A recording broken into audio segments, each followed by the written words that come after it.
What is good and what is up, y'all? It's your boy here, Jay, back and better than ever with another episode of Thunder Banter, episode 10 to be very exact. I'm excited to get into episode 10 on Thunder Banter, but the Thunder are back to their winning ways after their last loss last week against the Detroit Pistons, now rattling off 4 wins against the Nuggets, the Mavericks, the Bulls, and the Knicks, and very good basketball being played in that stretch of 4 games. One game without Shai, but all that being said, great basketball being played, and hope to continue this through the last 18 games of the season. Yes, I said that right. 18 games, all right here on Thunder Banter.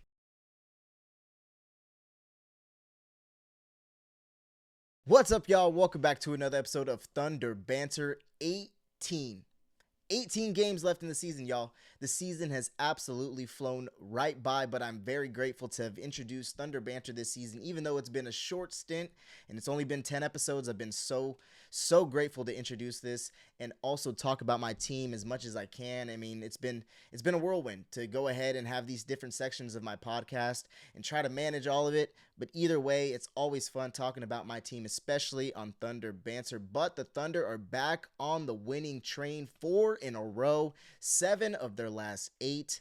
And you can't say enough about the basketball that's being played right now after all the things that were happening prior to the All-Star break. We're still not completely healthy, but the Thunder continue to put their foot down and show that they are the best team in the West and possibly the best team in basketball. But the Thunder get back to their winning ways, rattling off 4 wins since their loss last week to the Detroit Pistons, and Shai keeps his streak alive with another great performance, now only a couple games behind the great Wilt Chamberlain in 126 games of 20-plus points.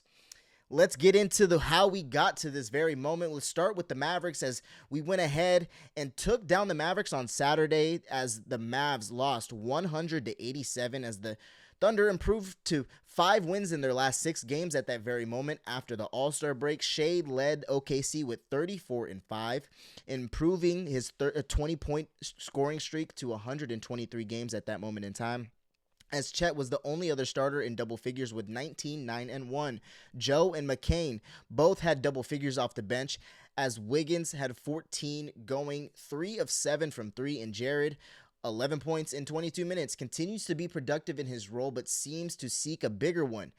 Although he seems to seek a bigger one, and I know that's kind of what he's trying to prove in being so efficient in his minutes. I think the role this season for the rest of this season is just to continue to put him in the 6-man position, give him his minutes as much as you can. I mean, I think Joe and Wig are probably going to split those minutes as well if they're not going to be splashed into the lineup, because I'm not going to bank on the fact that we're going to be completely healthy going into the playoffs, which I really hope we are.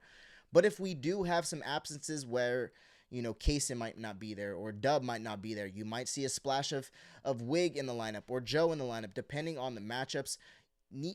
What I'm trying to say is continue to give McCann his minutes, and we'll find out sooner or later what I mean by that next season if he can be in a starting role. But right now, I just think him on the bench and him coming off the bench is just the smartest move. He's been so productive in this role right now. Why move him? And on top of that, I think he still needs to get very familiar with how other guys are playing, especially Shai, right?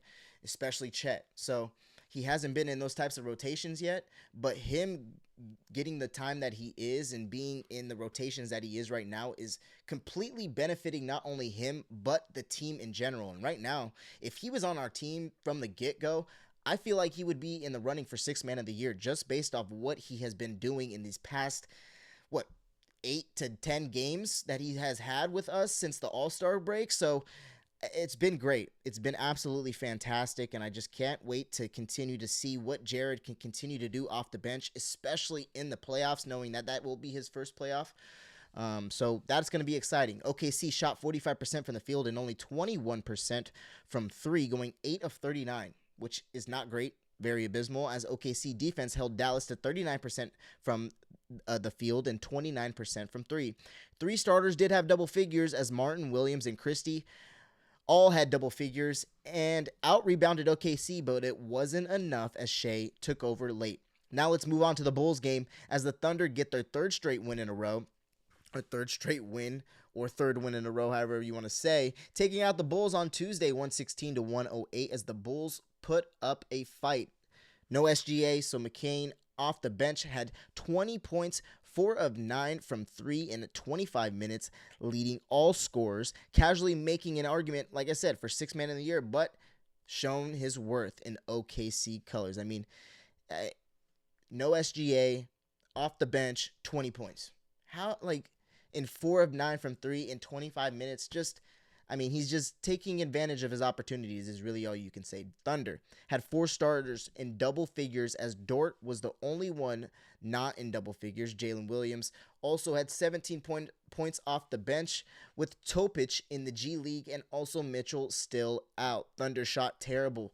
3 of 10, 10 of 42 from 3, 43% from 3 from the field, although having 10 steals and 13 offensive rebounds with 19 Bulls turnovers. Bulls also had 4 starters in double figures, as Yabusele, Buzelis, Jones, and former Thunder Josh Giddey were all over 11 plus points, but had 9 less shots than OKC, although shooting some percentage and little better in 3-point percentage.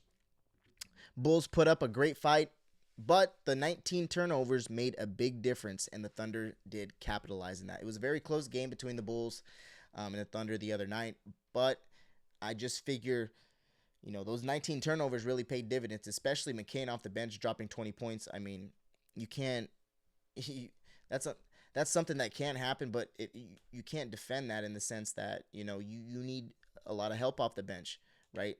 They did have 4 starters in double figures, but they didn't have much help off the bench, the Bulls, in that manner.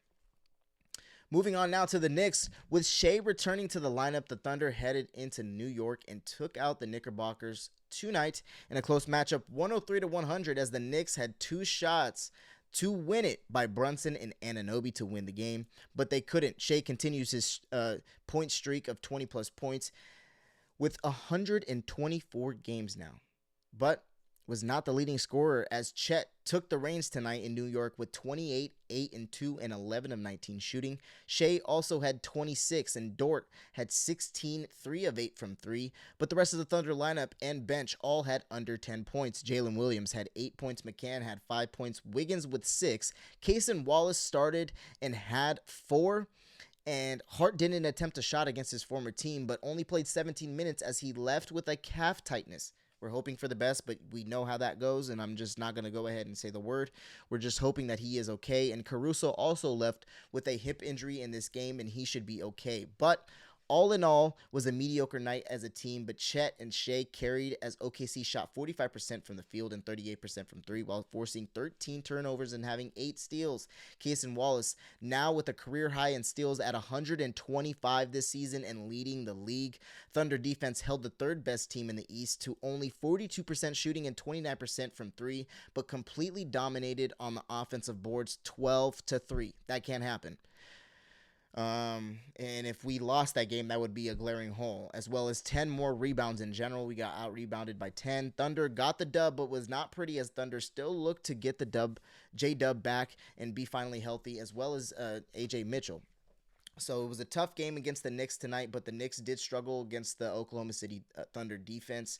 We did have some great stints to be able to, get a bucket, but only winning by 3 just shows how good the Knicks team is. And if we were to play in a 7-game series, I wouldn't be shocked if it would go 7 games. Both of these teams match up very well with each other. But at the end of the day, I think what pays most dividends in this matchup specifically was the fact that obviously Chet and Shai went off, but Case and Wallace having 4 steals, being able to go ahead and be productive in that manner. 1 bucket is all that matters in this, game, and that's what it was. We won by 1 bucket. Shai had a nice late bucket with 1:20 left, but being able to play defense the way that we do and causing turnovers the way that we do, I think is going to, be the difference maker in us winning ball games in the playoffs and us not winning ball games. And I say that in regards to the fact that we're getting out rebounded almost every single night. If we're getting out rebounded almost every single night, we need to make up in another category. And steals is a great category considering the fact that obviously they're getting second chance opportunities on offensive rebounds, and steals are obviously taken away and getting the opportunity there. So it needs to be another category similar to an category, if you know what I mean, in the sense that, like I said, if you're getting an offensive rebound, that's a second opportunity for you to get a bucket. Whereas a steal, you're stealing away an opportunity. We need to balance it out. If we're not getting the rebounds, we need to go ahead and get steals. We need to go ahead and get blocks. We need to go ahead and get second chance points, like I said, off of those steals and those turnovers. So things like that and that nature. But Case and Wallace, Joe, McCann, all making a difference in being very active in the passing lanes. And we have seen that obviously with 125 steals right now this season for Case and Wallace. Also, like I said, leading the league in steals. But big difference makers. Big difference makers through across the board. And it's not even just Shai, guys. Case and Wallace, Joe, Wiggins. These guys are McCain are all going to matter so much going into the playoffs. And we've obviously know that, but even more so this year because of the fact that Dub has been out most of the year, because Caruso might be out, because Hart might be out, right? It's a very foggy way to go into the playoffs, but it was kind of this way last year when we didn't have Hart and Chet play as many games as they did together. And then finally going into the playoffs and playing together and having that, that cohesiveness and that chemistry. But just can't say enough about the guys and how much they mean to this team, especially like Jared McCann, how productive he's been, especially the other night. His stat line right here, what he did in 25 minutes, it's ridiculous. It's ridiculous. And if we can get that production each and, night in and night out, then I think we will be set up pretty well, guys. Pretty well. There's going to be some tough matchups, obviously, going into the playoffs. The West is a gauntlet this year again. But I think that we're one of the better teams when it comes to points off turnovers, when it comes to not turning the ball over as well. Even though we are not getting the rebounds as much as we should, I think that we will still match up well with these teams as long as we're still efficient shooting the basketball. Because if we're not shooting the basketball efficiently and we're obviously getting out rebounded and, all those other things that I had mentioned, then it's going to be a long, long playoffs and we're going to see a different thing happen this year in the playoffs if we don't try and get that straightened out. But let's move on to the next 4 games up to next week, guys, because man, only 18 games left. I just can't process that, man. Can't process that. I was getting off work, to go ahead and do this podcast real quick, and I'm like, 18 games left? Man, can't believe it, guys. But with Shai that was with the Knicks. But now the Thunder look to prepare for the Curryless Warriors as the Thunder face off against the Golden State Warriors on Saturday in a Saturday showcase on ESPN. I hope that Curry can come back soon, but either way, we can't take the Warriors lightly and keep the pedal to the metal. We have to keep the pedal to the metal, especially because the Spurs are on our tails. So let's get right into the standings right now, guys, because like I said, the Spurs are on our tails. Right now in the West, this is what we got going. Oklahoma City Thunder at 49-15, 3.5 games above the Spurs. The Spurs are in second at 44-17. Like I said, 3.5 games back. Rockets are 9 games back. So there is a big gap between 2 and 3 here, as we see that has been absolutely, widened since we have last spoke. I didn't think that it would be that big this late in the season, but who knows? It might shrink going with only 18 games left. But the Rockets are at 38-22, tied with the Minnesota Timberwolves, kinda in a way, with games back at least, with 39-23. Nuggets are in the 5th spot at 38-24, 10 games back, and the Lakers are in the 6th spot, 37-24, 10.5 games back, 2.5 games above the Phoenix Suns, who are now sitting at the 7th spot in the play-in, 35-26. Golden State Warriors also in the play-in, 31-30, 16.5 games back at the 8th spot. At the 9th spot, the Clippers are 29-31. Such a hot streak in the middle of the season and have kind of flared out. So we'll see if they can continue to, win the ball games that they have been winning. but it's all dependent on whether Kawhi Leonard plays. But they're 18 games back. Portland Trailblazers making an appearance in the play-in, 30 and 33, 18 and a half games back. But that is honestly kind of expected considering all the other teams that are not in the play-in. The Grizzlies have had an up and down year. Mavericks, we obviously know what's going on over there. Pelicans, we obviously know what's going on over there. The Jazz, we obviously know what's going on over there. And the Kings, it's been a very big story. Because if we look at this gap between 10 and 11, it doesn't even look like it's going to be closed by the end of the season. This looks like what the playoffs are going to look like. To be honest, it doesn't look like anybody else from the outside from the outside is going to jump in and take the Portland Trailblazers or the LA Clippers spot. So realistically, we can just see shuffling between these 10 teams in the Western Conference, but that's all I see, guys. That is all I see right now. And like I said, the Spurs are on our tails, but we just got to keep our pedal to the metal. Keep our pedal to the metal. Keep our pedal to the metal. Next 4 games, Warriors, Nuggets, and second to last matchup, and the last matchup at home versus the Nuggets next Thursday. That's when we go ahead and play Boston and Timberwolves to end the week next week as we face them on ABC on a Sunday showcase. So now 3.5 games above the Spurs. They play the Pistons, Clippers, Rockets, and Celtics in the next games as they have a tough schedule. 18 games left, y'all. A little over a month of the season is left. This season has evaporated straight before our eyes. I mean, I just still can't fathom it. But we need to keep it going. Loud City, stand up. I'm excited to see what we got going and get that number 1 seed locked for the 3rd straight year. Let's go. Thunder up. Loud City, let's go.